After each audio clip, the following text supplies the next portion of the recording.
What is up, everyone, and welcome back to even more Umineko, episode 7 of the Answer Arcs. In the previous recording session, we wrapped up the final little tidbits of episode 6 and started our adventure into episode 7, where we've learned quite a bit. Battler is no longer in the picture currently.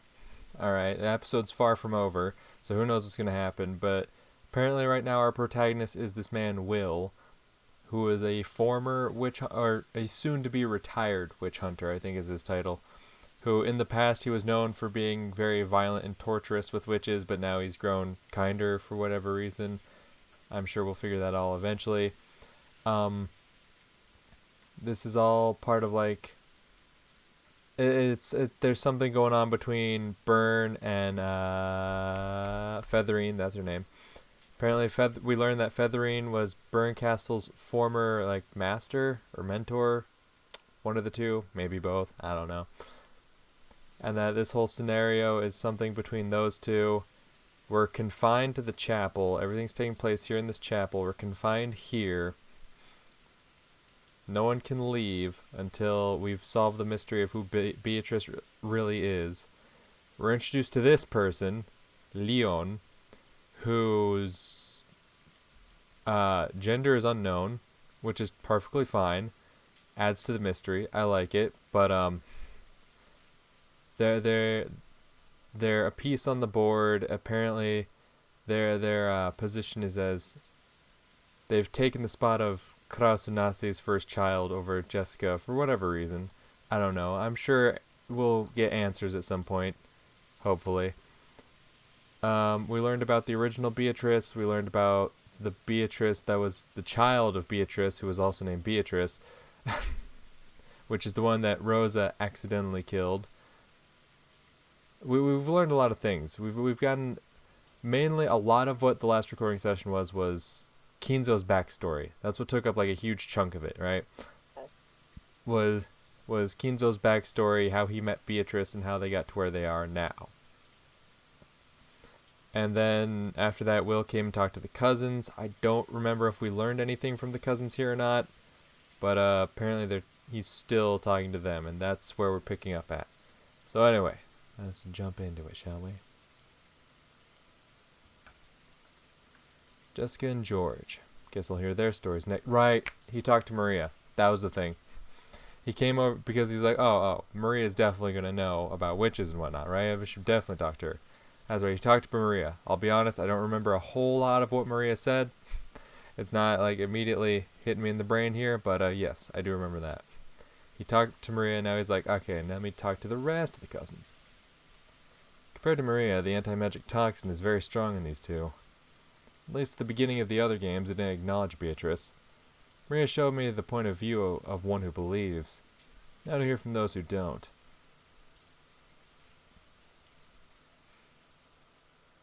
Oh. That's where you're gonna end it, That's... I purposely ended the last recording session there because I thought there was gonna be more, goddammit. I thought there was gonna be some discussion, some back and forth between these characters. So I'm like, oh, I'll end it here and then I'll save all that for later. And it just fucking cut there anyway. さっきはその次期当主様のせいでお見苦しいとこを見せちゃって。あざになってねえか。あいつマジで容赦ねえ。ジェシカ、何か言ったかい？何ももう十分懲りたって。Leon, who had apparently been chatting with the adult siblings, spun around with a smile and stared at Jessica. Looks like the older siblings firmly in control around here. あいつ、その上ようやくリオンってやつが理解できてきた。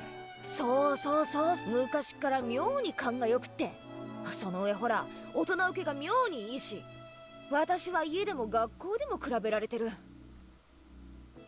そういえばリオンは中学も高校も生徒会長だったね。 Of course. Yeah, Leon's like, yo, Miss and or Mrs. Perfect over here. I don't know what their role really is, but it looks like she's supposedly like the embodiment of what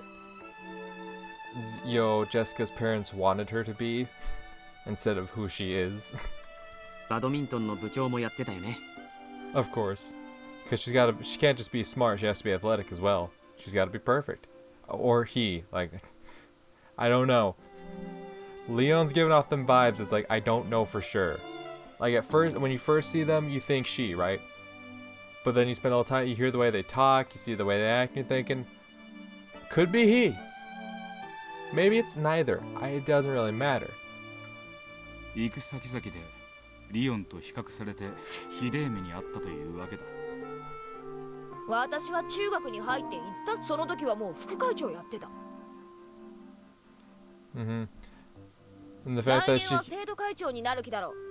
私の肩 And 身 the が fact that 狭くなる she から keeps や calling めて them くれって。 successor Sama. Like, it fits for Jessica because, of course, Jessica would be like somewhat rebellious and call them the thing that they don't want to be called by. But also, it's that way she's not calling them brother and or sister. I know they're doing this on purpose. They are purposefully leaving Leon's gender unknown to keep you guessing for whatever reason. Well, that's the thing. That's the thing, isn't it? Is the fact that this kid never existed, right? So is Leon instead not what they wanted Jessica to be, but more like the embodiment of? Because didn't Nazi? I feel like they failed to have children along the way, right? It wasn't that.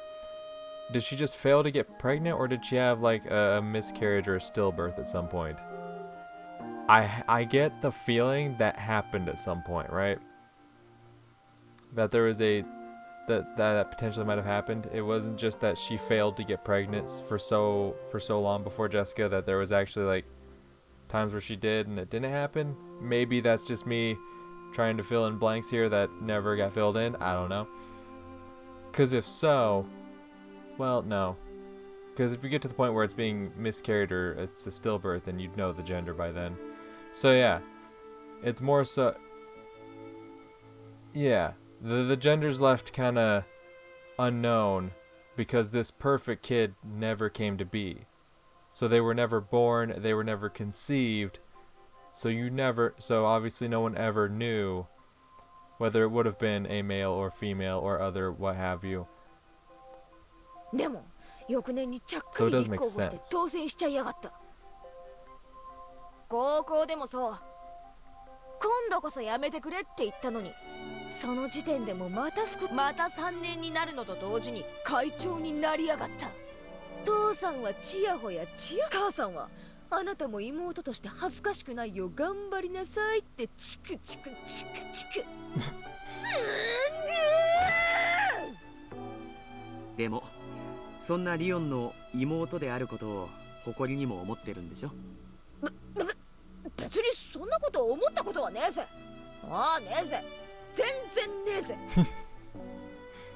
上が完璧だと息もつだが、他人は他人、お前はお前だ。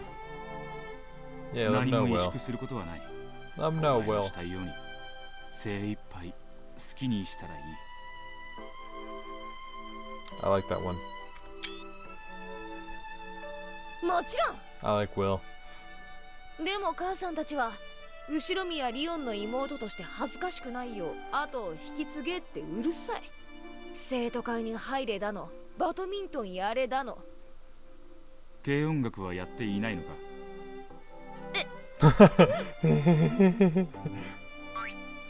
それは秘密ないっしょ。 Apparently she's keeping a secret from her family. Interesting. People tend to blame things on their family and how they were raised. This Jessica girl always likes doing the same thing, even in a different world and a different family. It's admirable that she has such a true and constant interest in something. 俺は好きだぞ。ペッタンペッタンとか、スイーツスイーツとか。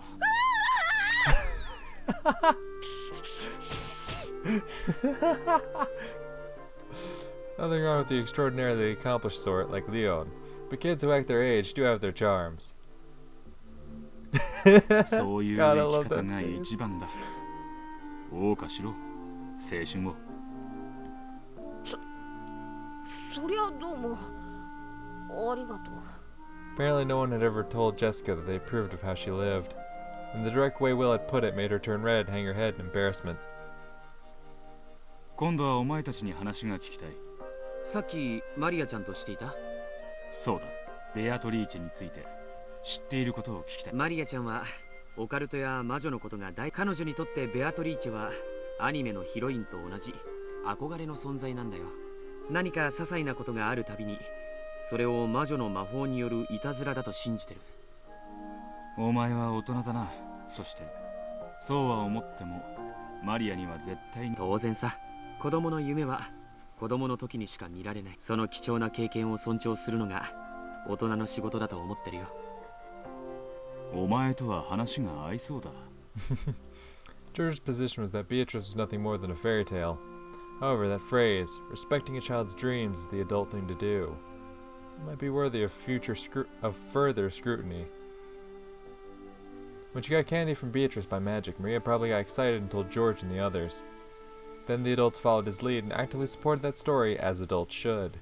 However, we can conceive of a similar situation coming up besides an adult interacting with a child. For example, what about a subordinate interacting with a superior? If Kinzo, tyrant of the Ushiromiya family, claimed that Beatrice existed and had revived, perhaps the other members of the family would actively support that story as his subordinates should. Though Beatrice only appeared directly in front of a limited number of people, it's probably safe to say that the concept of her existence penetrated deeply within the Ushiromiya family, even among those who had never seen her.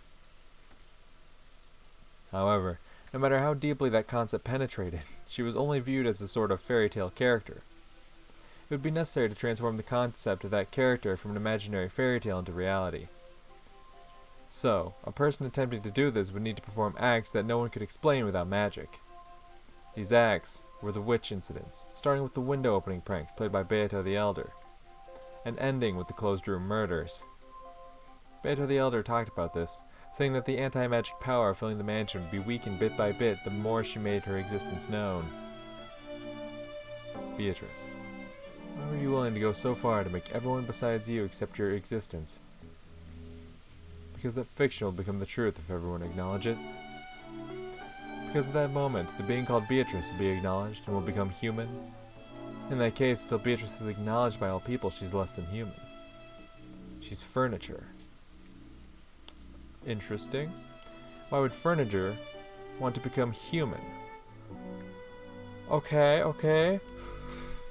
We're talking about furniture and wanting to become human, and then there's, everything that went down in the last episode. I think things are starting to... gears are turning in my head. I seem to remember this being a theme in the previous game. Yes, me as well. And then there was the whole thing going on with Shannon and Kanon, where especially with Shannon, where Will tried to get the truth out of her, and she got all possessed and was like, "You don't want to do that." It was all creepy and shit. There's something. I know there's something going on with those two. There's something there. You know there is, right? But what?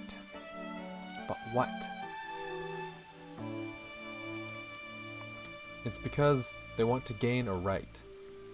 Furniture cannot blank. So they try to become human because they want the right to blank. It's extremely simple. After all, it's directly connected to the reason Chick Beato was born in the first place. なるほどな。分かってはいるが、複雑だ。Yeah, you can't neglect the heart.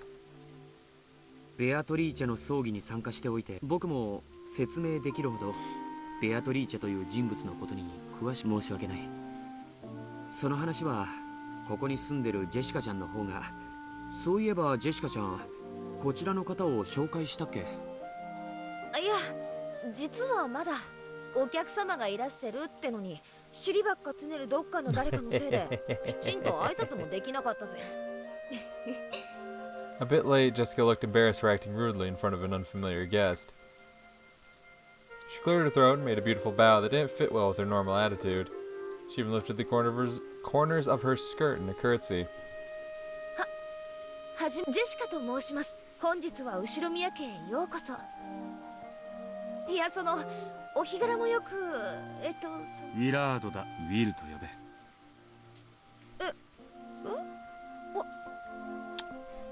Jessica's greeting had been of the old-fashioned sort, so Will also treated her like an old-fashioned lady, bending down on one knee, taking Jessica's right hand and kissing it. Oh, king shit. Not expecting her greeting to be returned in such an old-fashioned informal way, Jessica turned red and was unable to speak. However, Will had returned the greeting in what he thought was a perfectly serious way, so he didn't understand what was making Jessica's face glow. 何かおかしいことをしたか？いや、その全然。お前の知っているベアトリーチェの。A sparkle leaked around the edges of Will's right hand, which was grasping Jessica's hand. Ooh, what does Jessica know? What does Jessica know? Looks like the theater-going power is having its effect on Jessica. Didn't mean for that to happen. Oh well. ベアトリーチェのことだ。話してもいいけど、絶対に笑わないって今にして思うと、きっと寝ぼけてたんだと思うから。お前は何を知っている？笑わない。聞かせろ。Yeah, I would be very surprised if I heard this man laugh. いい、どこから話そうかな。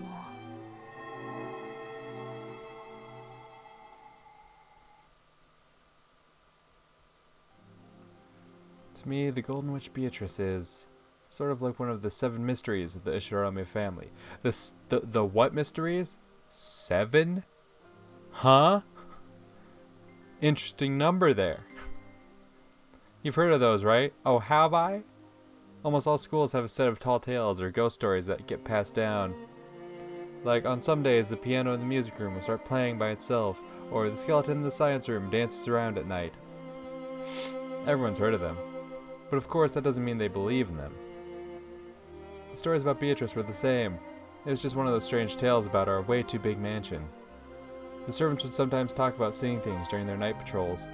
Sometimes I felt a bit annoyed about them turning my home into a place for ghost stories, but I didn't pay it any more attention than that. That's how little it mattered to me. So during my normal, everyday life, I would completely forget about the name Beatrice. Of course, when that huge portrait was first hung, it definitely felt creepy. Even I tried not to meet her eyes after dark, so it was no surprise that the servants found it eerie. That only lasted for a short while. We all walked by the portrait every day. We gradually got used to it and eventually got bored of it. I didn't really care anymore about the portrait of the mistress from Grandfather's Delusions. だろうな。年に何度も来ない親戚連中ならともかく。そういうこと。だから親族会議になると親戚たちが必ず肖像画の前でだから定期的に思い出させられるのさ。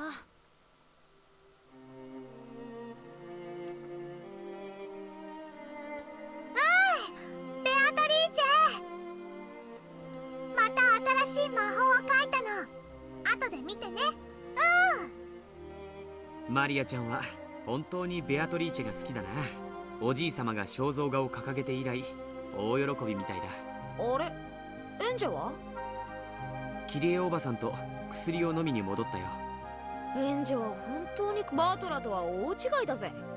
緊張すると体調を崩すタイプなんだよ。僕も昔は遠足の日や映画の日なんかに限って体調を。それに比べたらマリアはタフだぜ。新島からこっちに来るまでの間ずっとベアトリーチェの話三昧さ。ここしばらくずっとだけどちょっと行き過ぎ。いいんじゃないかな。子供の想像遊びだよ。ジェシカちゃんは子供がサンタク嘘だって言っちゃうのかい？まあそこまでは言わねえけどさ。Maria kept talking to the portrait as though it was an old friend. She promised to play with it later as if she was talking to a living human. George, a man, seemed to think that this behavior from a younger member of the opposite sex was cute. But, to be perfectly frank, Jessica, who was the same sex as Maria, found this behavior a bit unpleasant, even though she realized that she was dealing with a younger girl. At one time, even I was fascinated by anime heroines and other fictional characters. However, Maria's behavior seems to signify something more direct than her mere fascination. It's something more definite, more vivid. Am I the only one who notices something odd about her? I bet the others all notice too, but try to ignore it because of that adult dignity George Nissan is always talking about.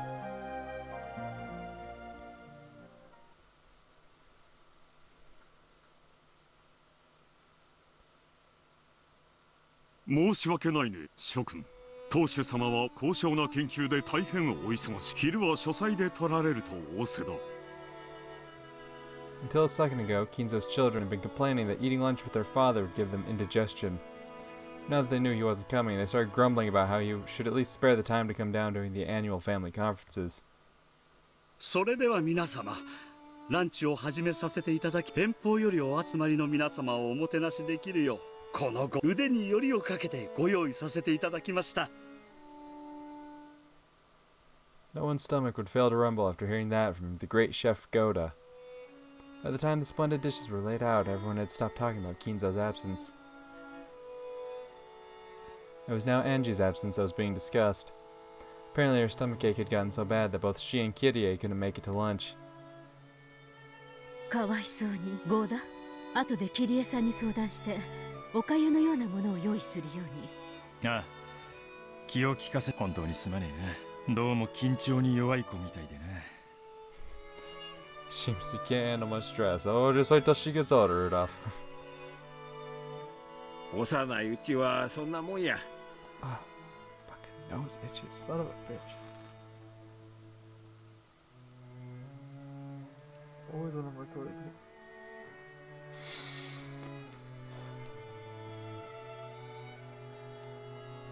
Good. Ah. 吐いたりしないだけ可愛いもんやで。ジョージはよく吐いたわね。昔は本当に病弱だったのよ。Must be a genetic thing. ねえ。昔の話は許してよ。食事時にする話じゃないよ。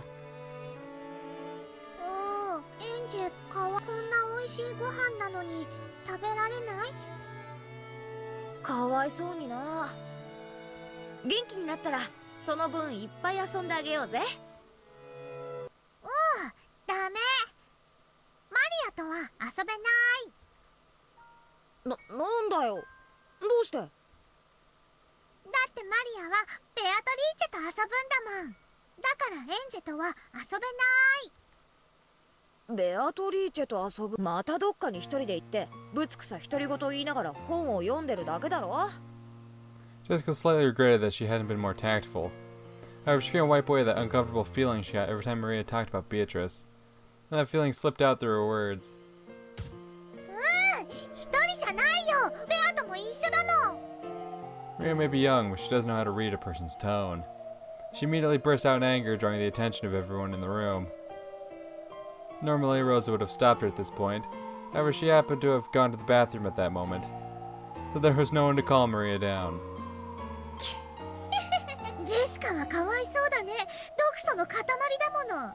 ベアとはまだまだ魔力が弱いからジェシカの前になんか現れたら焼き散らされ。でもね、いつかきっとジェシカの前にも現れ。誰の前にも。そして黄金鏡の扉を開いてもらうの。でも招かれるかわからない。だけどマリアだけは連れて行っても。でもジェシカはダメだよ。ジェシカはダメ。ベアトリーチェのことをバカにする無知猛昧愚昧曖昧愚かも極まれりの汚らしい毒素まみれの人間風情。 Ouch. God damn. Maria going for the throat. Jesus.